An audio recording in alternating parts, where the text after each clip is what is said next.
Rosmus. I'm the founder and CEO of Goloath Resources Limited.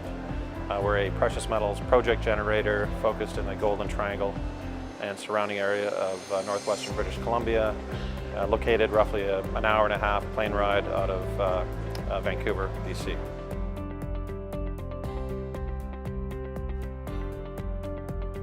The area has a long history of mining. Canada is generally a friendly jurisdiction, certainly in this particular area, part of BC.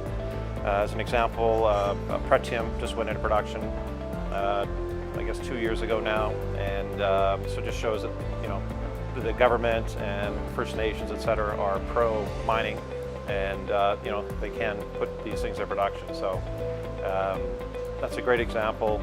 And as far as infrastructure, certainly on 2 of our projects, we're 3 kilometers from the main power grid, main highway, as well as Terrace, BC, and Smithers, which are roughly 35 some odd kilometers close by.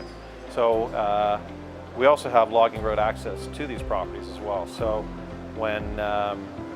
certainly when senior mining companies are looking at our assets, they're obviously looking at infrastructure and costs and so on and so forth. So we've actually nailed it on the head with this one, because the business model for the company is to find, locate, and discover brand new elephant-sized type deposits that will tick all the boxes for a senior mining company to do a joint venture, a strategic investment, and or potential takeout down the road.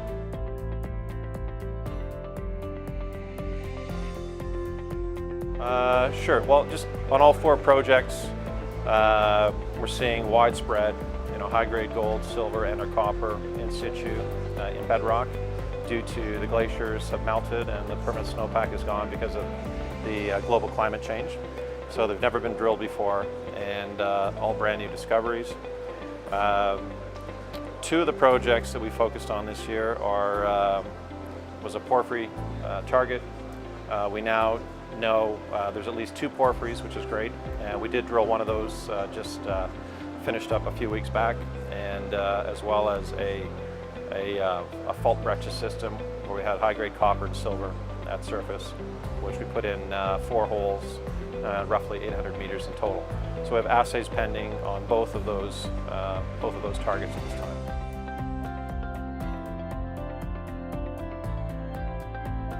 Sure. Well, the whole team is entrepreneurs, businessmen that have had well-seasoned, a lot of successes in the past. In particular is our program manager and the lead generator who initially put these package of assets together. He has had great success finding things, selling them to large mining companies. He did discover him and his team discovered the Golden Mile in Ontario, Canada. That was purchased by Argonaut for about $320 million. And he also, after that, he initially staked, generated the Coffee Creek asset up in the Yukon. That eventually got taken out by Goldcorp for $520 million, I guess maybe 3 years back now. And then what's more recent is the team discovered the Plateau South project in the Yukon, and he signed a $53 million joint venture with Newmont Mining Corporation. So we've got a great team of guys, great connections with the senior mining companies, of which quite a number of them have actually been to our site because they know we're the real deal. We're finding large type of or potential mines or resources that could work out in BC.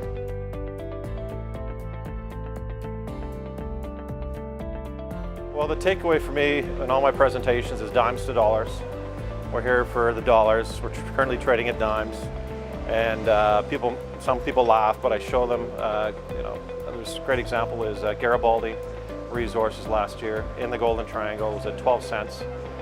They'd had a discovery hole. The stock went to $5.27. That would have been like a 44 bagger within a month and a half.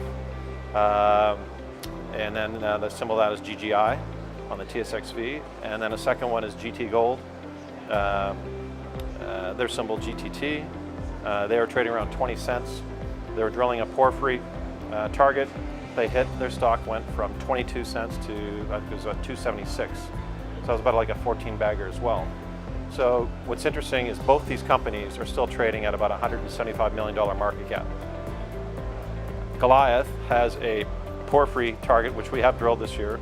We have this widespread volcanic breccia, which we drilled as well this year, trading at roughly a $10 million market cap, comparable to where these guys were at prior to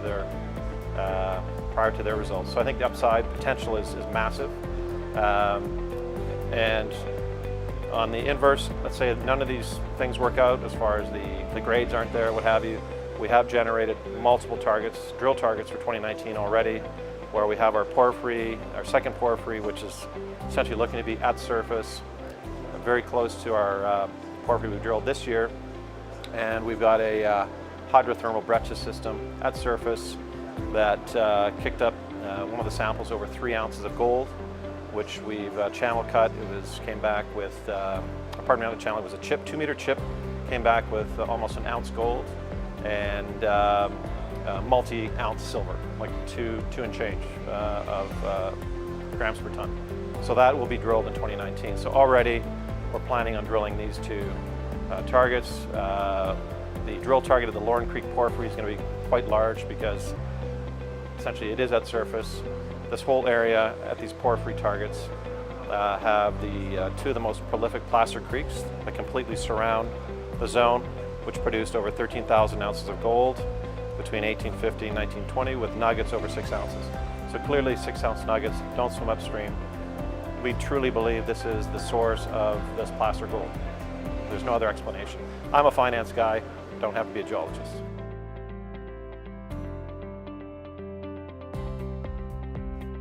The event here in Hong Kong has been fantastic, great reception. I know there's a number of other Golden Triangle stories, BC, northern western BC stories that have attended the conference here, and that's actually the reason why I'm here, because they've got some good traction, some good shareholders that have come in to the stories, and we're hoping to attract some of that money into our company.